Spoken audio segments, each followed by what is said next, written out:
Good afternoon, everyone.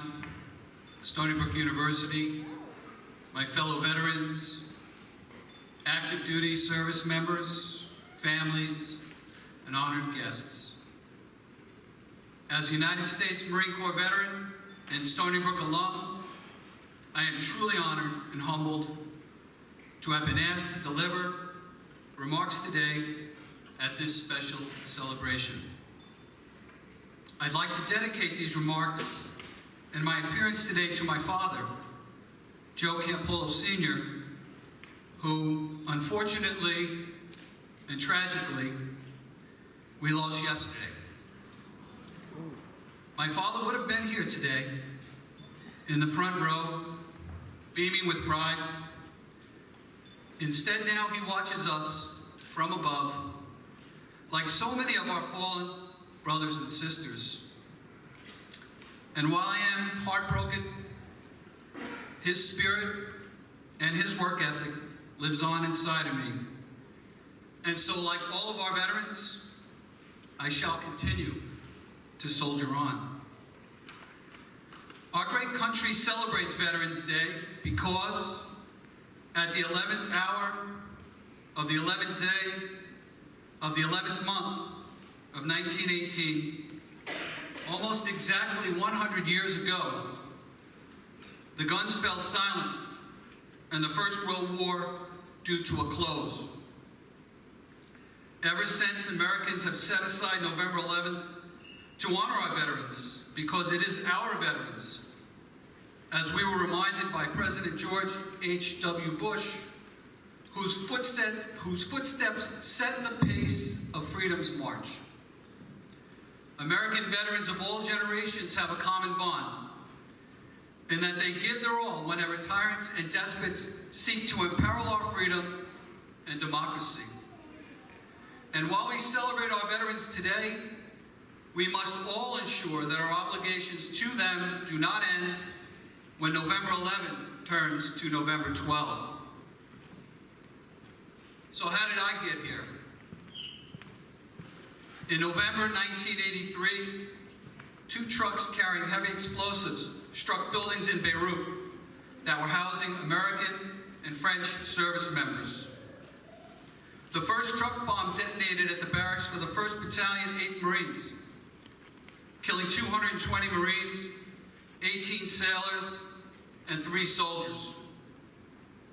It was the deadliest single-day death toll for the United States Marine Corps since World War II, the deadliest single-day death toll for the United States Armed Forces since the Vietnam War, and the deadliest terror attack on American citizens overseas.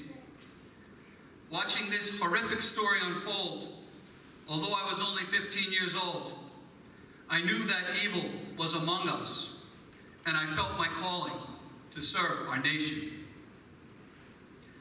I finished high school, and on December 9, 1985, at 17 years old, I boarded a plane for the first time in my life and headed to Parris Island, South Carolina, for Marine Corps recruit training. I loved being a Marine and did well, graduating first in my platoon and serving as the honor guard at our graduation. I can remember everything about that graduation ceremony. It was a crisp March morning, and although hundreds of people were in attendance, there was a deafening silence as we marched out to the parade deck in unison. The only noise being the quiet cadence from our senior drill instructor of left, left, left, right, left, and the snap and pop of our heels and rifles when we reached our spot. It was at that moment, when the band started to play the national anthem, that I realized the overwhelming importance, responsibility, and pride that came with being a member of the armed services. I went on to serve in the infantry at Campolo, California with the 1st Marine Division, 5th Marine Regiment, the most decorated regiment in the Marine Corps. I served as a non-commissioned officer under Lieutenant Colonel Creed and Sergeant Major McGowan in the 1st Battalion, and our motto and our mantra was make peace or die. I served honorably from 1985 to 1989, a 4-year period, although was free from armed conflict was not free from war. Those years were the height of the Cold War, an incredibly tense period whereby President Reagan played an extreme game of chicken with the Soviet Union, who had invaded and occupied Afghanistan. Our unit was constantly on high alert, getting prepared to leave for battle, knowing that if the president could not bluff the Russians into retreat, it would be up to us as the first to fight to kick their asses out. President Reagan's tactics won, and in May 1988, Russia pulled out of Afghanistan. I can vividly remember the immense feeling of relief we all felt watching those Russian tanks retreat over that bridge. It was then that I realized the wisdom of our mantra, make peace or die, and how important a healthy and vibrant American military is to making sure that the global balance of power remains in check. As Colin Powell has pointedly observed, we veterans know better than most that the continued strength of America's military is essential to maintaining the world peace. I also learned another important lesson during that period, the lesson of sacrifice and of loss. You see, the reason that the United States military is such a great threat and deterrent is because they train every single day as if they are in a life and death situation. And while that training strengthens the fortitude and skill of these young men and women, it often comes with the cost. During one of our training exercises in Pohang, Korea, we were simulating a helicopter evacuation from a mountainous region. Several CH-53s were in a landing zone, and we all had to traverse difficult terrain to reach them so we could evacuate. I was lucky. I got on the right one. But my dear friends from Charlie Company were not so lucky. I can vividly remember watching their helicopter go down, the flames and billows of smoke, and their screams of horror as it burned. We lost 18 of our Marine brothers and a Navy corpsman that day, March 20, 1989. A day that served and continues to serve as a harsh reminder of the risk and sacrifice that all of our veteran brothers and sisters take every single day when they put on their uniform. After serving my country, I came home and attended Stony Brook University on the GI Bill. I'm not sure that the enormous impact of the GI Bill is truly understood or appreciated.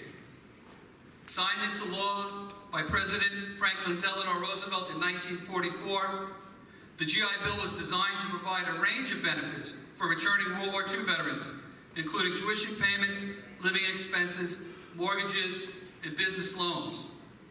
I didn't come from a wealthy family, and I relied on the GI Bill as my golden ticket to a world-class education. The opportunity and education I received here at Stony Brook continued to help shape my life towards one of leadership and service. I then went on to Fordham Law School, and as a lawyer, I continued to adhere to the sacred vow I took as a young Marine to uphold and defend our Constitution. For us veterans, we understand that swearing to protect and serve our country with our life as necessary is a unique experience that unites us and our families. Vice President Cheney once observed that military service demands a special kind of sacrifice, and those duties are shared by family members who make many sacrifices of their own. Military service brings the pride of developing one's character and becoming a leader, serving a cause far greater than any other self-interest, in knowing that our nation's cause is the best hope of the world. Being a veteran is a legacy to be proud of, and those who contribute to it must never take it for granted. This day, however, is not only about gratitude for our veterans, but it's also a reminder of all that they still have, of all those veterans still have to give our nation, and our duty as private citizens to support them. Over 1 million men and women have completed their military service and rejoined civilian life in recent years. Each veteran has had his or her own unique experience, and the community of veterans is constantly evolving. To serve this diverse and skilled community, we must invest in them after their service and support them in every single way we can.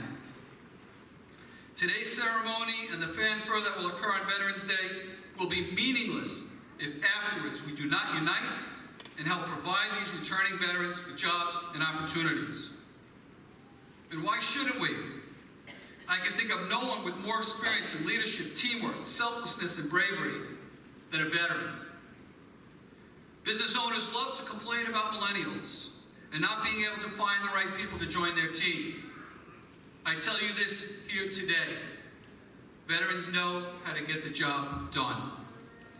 We as the business community have an obligation to hire, train, and support veterans. As President Reagan said, we see these men and women and know how much we owe them, how much they have given us, and how much we can never fully repay. We must, however, try. Supporting veterans has become a cornerstone of my own personal philosophy and philanthropic efforts. In 2018, our firm's philanthropic arm, CMM Cares, chose 2 veterans organizations to support. First, we partnered with the United Veterans Beacon House, an organization that provides temporary and permanent housing to military veterans and their families. Our firm purchased furniture, landscaping, decks, and barbecues, and our volunteers painted, sanded, and spruced up 2 veterans' homes owned by the Beacon House on the South Shore, giving those residents homes they can feel proud of and comfortable in and live in with dignity. We're also supporting and volunteering next week with America's Vet Dogs, a nonprofit associated with the Guide Dog Foundation for the Blind. Their amazing service dog programs provide enhanced mobility and renewed independence to veterans, active duty service members, and first responders with disabilities, allowing them to live with pride and self-reliance. We're also preparing care packages for these veterans and their families to receive when they come to the Vet Dogs headquarters in Smithtown to meet their new guide dogs. We also seek to employ veterans and our work to honor them is especially meaningful this year as we salute Jack Harrington, our CMM colleague and friend who, as a lieutenant in the United States Naval Reserve, was deployed to Afghanistan in September. His wife, Sarah, is here today. They are parents of 2 beautiful young boys. Their family has made incredible sacrifices, and we are very proud of them all. We will miss you, Jack, and we look forward to your safe return. In closing, I would like to echo the words of President Reagan, a great unifier who once reminded us that the United States stands as a beacon of liberty and democratic strength before the community of nations. We are resolved to stand firm against those who would destroy the freedoms we cherish. We are determined to achieve an enduring peace, a peace with liberty and with honor. This determination, this resolve, simply cannot be achieved without those who serve our great nation. Thank you all. God bless all our veterans, their families, and the United States of America.